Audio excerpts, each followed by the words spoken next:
Velma episodes 7 and 8 are what you get when you give someone as hateful and divisive as Mindy Kaling the resources to hang all of her dirty laundry outside for everyone to see, when a clearly damaged and insufferable person is allowed to attach herself to a widely loved franchise so that she can make a mockery of its greatest themes and qualities to make herself feel better. I have to say, her efforts to make human beings from other walks of life feel so terribly about themselves as she incites guilt through every interaction is undeniably impressive. She has absolutely no shame, nor a care in the world when it comes to crafting even the simplest of stories. All she really cares about is making absolute certain that people who watch her show know exactly what she's feeling about every race, every sexuality, every previous iteration of Scooby-Doo, and so on and so forth. No matter if it's her talking through Velma or her talking through other characters as well. You see, this plays out in Norville more than anyone in these two episodes, as his dialogue is caked in self-deprecation and apologies, while also being presented in a way where it makes him look clueless as an individual and even more incompetent as a man. It's like Mindy Kaling is speaking to her exes through the dialogue of the men in the show, such as, "I know how belittling it feels to be sent to voicemail by someone you like." That, and it seems that Norville is the encapsulation of every right answer that Mindy wishes a guy would give her. He's a walking, living idea of a weak man, ironically, a man that Mindy wants and appears to only have the purpose of pushing an anti-male message. I have not since the beginning, nor do I now, see any significant relation between Norville from this series and Shaggy from Scooby-Doo. The characters here are about as effective as the storytelling itself. Episode 7 is anti-male in nature, focusing on a thinly plotted hunt for an incredibly uninteresting serial killer with a knife. Episode 8, on the other hand, is a perfect example of what not to do when tackling storytelling through the excessive use of flashbacks. Not to mention flashbacks tackled very poorly. They just keep saying 2 hours ago, 2 hours later, 2 days ago, 2 days later. It's just nonsense, and is the precursor to the episode's true sins that lie within the animation, which we will get to shortly. Whoa, whoa, whoa, whoa, Play-Doh. It gave me a headache too, but man, you can't use language like that. It's too foul for me to say in this video.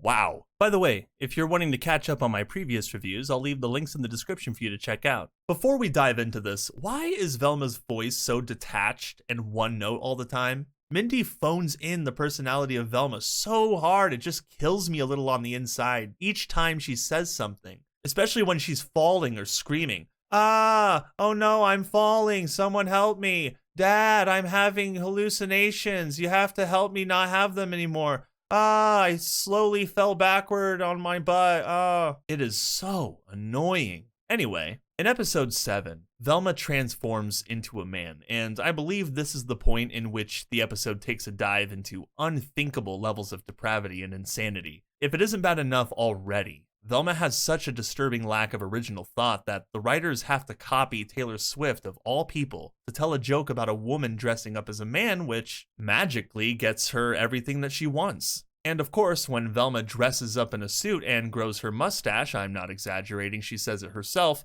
the townspeople at a county fair called Fogfest fall for her story and even become entranced by her sudden masculine appearance, proceeding shortly thereafter to agree with and do everything that she says. Wow, Mindy, one can only wonder which of your fans you're alienating this time, but if I'm being honest, I can't imagine she has any fans left to feel alienated. Velma is unlikable and not as bright as she claims to be. Most solutions fall onto her lap despite her deserving hell instead. I suppose it couldn't be avoided, since as with all the get woke, go broke TV shows out there, Velma uses an established IP to get you interested, using the promise of a legitimate prequel to secure you firmly within its grasp, before finally reaching the point where it reveals outright its propagandist nature. This happens during a dance specifically, where Velma quite literally stops in her tracks, breaks the fourth wall, and begins to preach at the viewer incessantly about gender pay gaps and society favoring males, at times looking right at us while shouting literal woke propaganda into our faces about how easy men have it, and how stupid men are, and how they do stupid things yet still impress so many people. Sometimes music will play in the background too, or strobe lights paired with appealing visuals are put into place to distract you with whimsical tunes and uplifting images while it attempts to brainwash men into feeling demoralized demoralized, and women into believing that they are truly oppressed and can never trust a member of the opposite sex, in an obviously tacky and desperate attempt to divide people. This culminates into continuous sexualization of teenagers before our inevitable descent into complete madness. Make no mistake, the level of dedication and ferocity of the propaganda here is astounding. It's not only a testament to the true feelings Mindy Kaling has for fans of Scooby-Doo and of men in general,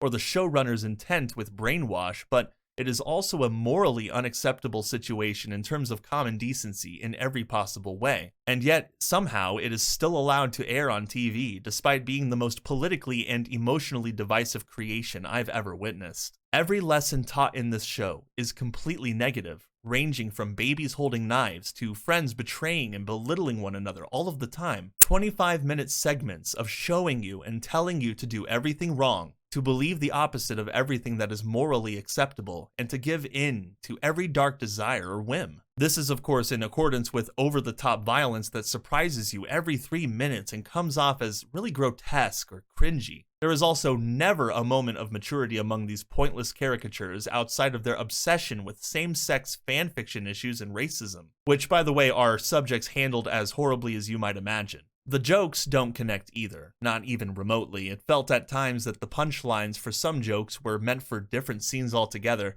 So many moments didn't even feel they flowed in a way that made sense. It's almost as if they decided that spaghetti theory was their golden ratio and took any kind of jokes from anywhere they could, mashed them together, and wrote them in such a way where, if you miss it, it won't matter because there are so many jokes being told within a matter of seconds that there's no real reason to care about them, whether they be verbal or visual. You see several examples of this in the episode. Norville chases Fred through a lazily paced sequence, ripped off from the original series, of course, the music as well, and Fred freaks out at Norville during a moment of false self-acknowledgement, saying that going through doors the way that they have is physically impossible, which is the only time he's been correct the whole episode, and claims he's losing his sanity, kinda like I am. But then they both realize it's just a ride because it is, right? But then they go right back to breaking the laws of physics by traveling through multi-dimensional portals behind doorways opposite each other in a matter of milliseconds. I don't know of any county fairs that have been able to pull that off yet, but if you do happen to see one, let me know, I'm interested. Another example is in episode 8 where Daphne, Gigi, Velma, and Norville fall down a 100-foot ravine made of stone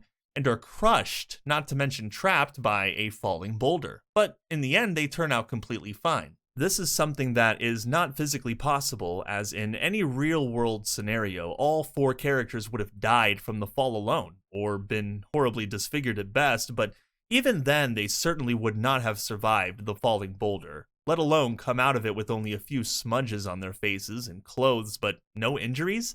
And that's while the show is at the same time demanding that people can die at any given moment. The animators can't even begin to explain what they have to adapt from the script they just read, and I assume it made no sense upon their initial observation, so instead they just decided to skip how the boulder lands on the teens completely. Amazing. The excuse some might have for the unrealistic nature of these scenes is the fact that it's a cartoon, which apparently empowers it with invulnerability to criticism and automatic permission to break any rule at once.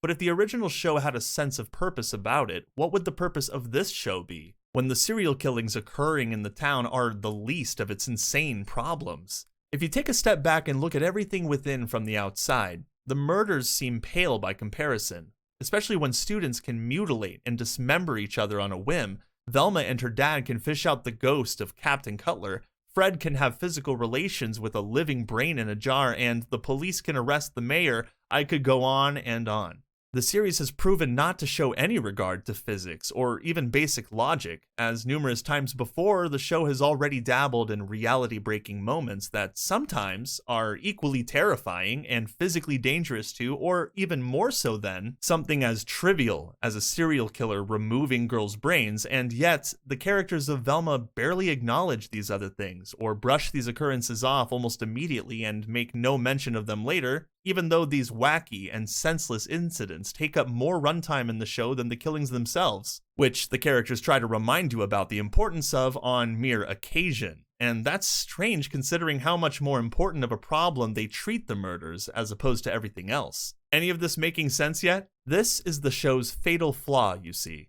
There is no plausible, concrete level of reality to cling to. No foundation where we can look at it and confidently say, ah, that's why we're here. Just like in the 7th episode, the series of Velma is a floating, ever-changing fog. Countless molecules of unrelated humor and undefined stakes that float around in unison but never manage to form a complete recognizable shape. The series doesn't know what it wants to be, but I certainly know what it isn't, because without a firm grasp on some level of objective reality, then there's no reason for me to take it seriously when they tell me to. For example, this show is advertised as a horror comedy, though there is nothing even remotely scary about it other than people being murdered once in a while, but even those scenes aren't presented in a frightening or intense way. Perhaps on purpose? Maybe the music gives it too much of a cartoonishly frightful tune, or that the episode drowns out any themes of horror it may have with oversaturated jokes that fly by in record time, but it's not scary, and it's certainly not written in an adult-like, grown-up way either. I'm not even sure what age demographic the show is trying to reach, or if it's even age demographic at all and not a morally deficit demographic, because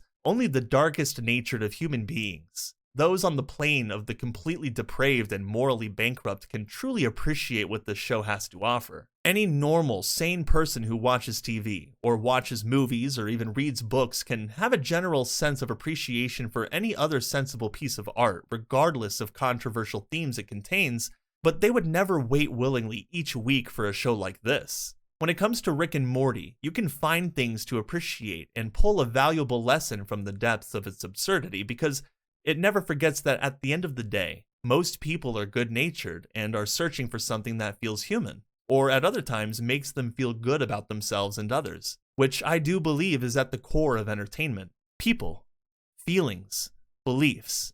When I'm sharing what I believe to be my more important thoughts with others, I try to communicate it in a way that resonates with them positively, because the response now wields a greater chance of having a positive impact and may help that person care more about the issue I present to them. But if all my words are negative and always said tastelessly, who's going to listen to me when I'm then making a real effort to discuss things? Probably nobody.